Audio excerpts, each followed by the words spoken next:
Həzrəti Mehdinin xurafata qarşı apardığı elmi mübarizə. Xurafatçılıq Allahın Quranda bildirdiyi və Peyğəmbərimizin sallallahu aleyhi və səlləm yaşadığı İslamdan çox fərqli anlayışı din kimi göstərməyə çalışan sistemdir.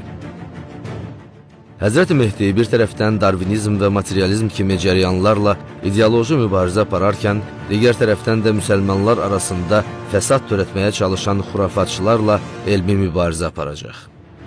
Peyğəmbərimiz sallallahu aleyhi və səlləm bir hədisində din əxlaqına ən çox zərər verən başlıca qrupun özünü müsəlman kimi göstərən xurafatçılar olduğuna diqqət çəkir. Ümmətimdən başı sarıqlı 70 min alim Dəccala tabi olacaq. Peyğəmbərimiz sallallahu aleyhi və səlləm axır zamanda Quranı çox yaxşı bilən, saçları təraş edilmiş, başlarında sarıq olan bəzi insanların olacağını xəbər verir. Bu şəxslər verdikləri izahlarla din əxlaqını təbliğ edirmiş kimi görünsələr də, yanlış din anlayışları ilə oxun yaydan çıxdığı kimi İslam dinindən uzaqlaşacaqlar. Şərqdən saçları təraşlı qövmlər çıxacaq, dilləri ilə Quran oxuyacaqlar. Lakin boğazlarından aşağı keçməyəcək. Onlar dindən oxun yaydan çıxdığı kimi çıxacaqlar. Həzrəti Mehdinin düşmənləri xurafatçılar olacaq. Bu yalancı din alimlərinin Həzrəti Mehdiyə qarşı qəzəbləri elə şiddətli olacaq ki, az qala onun şəhid edilməsinə fətva verməyə çalışacaqlar.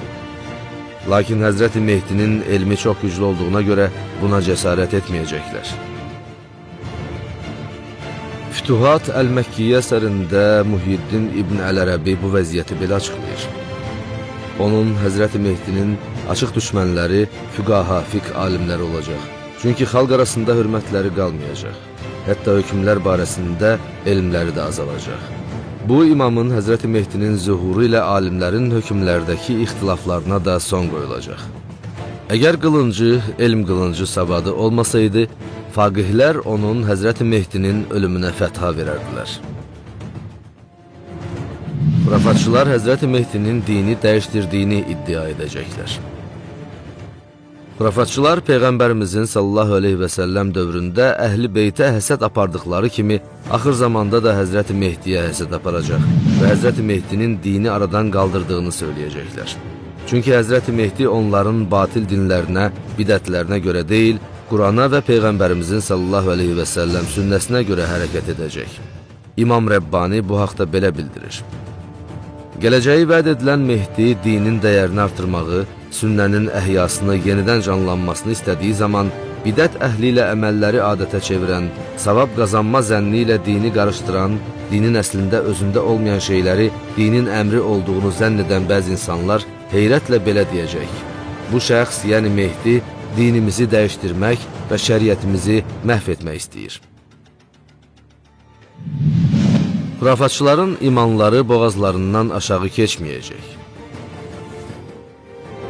Peyğəmbərimiz sallallahu aleyhi və səlləm axır zamandakı cahil alimlərin uzun-uzadı danışacağına, amma izah etdikləri ilə yaşadıkları arasında uyğunluq olmayacağına diqqət çəkir. Süveyd İbn Qüflə: axır zamanda törəmələr üzə çıxacaq, başları işləməyəcək, danışarkən çox gözəl danışacaqlar, Quran oxuyacaqlar, lakin imanları boğazlarından aşağı keçməyəcək. Hədisdən də göründüyü kimi xurafatçılar Quran ayələri ilə möminlərin fədakarlığından bəhs edəcəklər, amma yalnız öz rahatlıqlarını düşünəcəklər. Allah yolunda cəhd etməyin vacibliyindən bəhs edəcəklər, amma yalnız ailələri ilə, öz işləri ilə məşğul olduqlarına görə İslam birliyi üçün, İslam əxlaqının bütün dünyaya hakim olması üçün elmi mübarizə aparmayacaqlar. Peyğəmbərimiz sallallahu aleyhi və səlləm imanları boğazlarından aşağı keçməyəcək deyərkən bunu nəzərdə tutmuş, bu şəxslərin səmimi davranmayacaqlarını xəbər vermişdir. Həzrəti Mehdi dövründə xurafatçılıq bir dəfəlik məhv olacaq. Hədislərdə Həzrəti Mehdinin dini sonradan əlavə edilən bütün yanlış inanc və əməllərdən təmizləyərək İslam dinini Peyğəmbərimizin sallallahu aleyhi və səlləm dövründəki kimi əslinə qaytaracağı, fanatik və radikal xurafatçılara qarşı qətiyyətlə mübarizə aparacağı bildirilir. Həzrəti Mehdi dini Peyğəmbərin sallallahu əleyhi və səlləm dövründə olduğu kimi eyni ilə tətbiq edəcək. Yer üzündən məzhəbləri ləğv edəcək. Xalis həqiqi dindən başqa heç bir məzhəb qalmayacaq. Həzrət Peyğəmbər sallallahu əleyhi və səlləm ən başda İslamı necə qoruyub saxladısa, Həzrəti Mehdi də ən sonda eyni şəkildə qoruyub saxlayacaq. Peyğəmbərimiz sallallahu əleyhi və səlləm Həzrəti Mehdinin dinsizliyi və xurafatı elmi mədəni fəaliyyətləri ilə tamamilə aradan qaldıraraq dini yenidən əslinə, yəni Qurana çevirəcəyini başqa bir hədisində belə müjdələyir.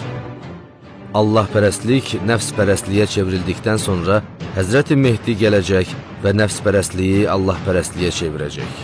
Quran fikir və düşüncələrə uydurulduqdan sonra Həzrəti Mehdi gəlib fikir və düşüncələri Qurana uyğunlaşdıracaq.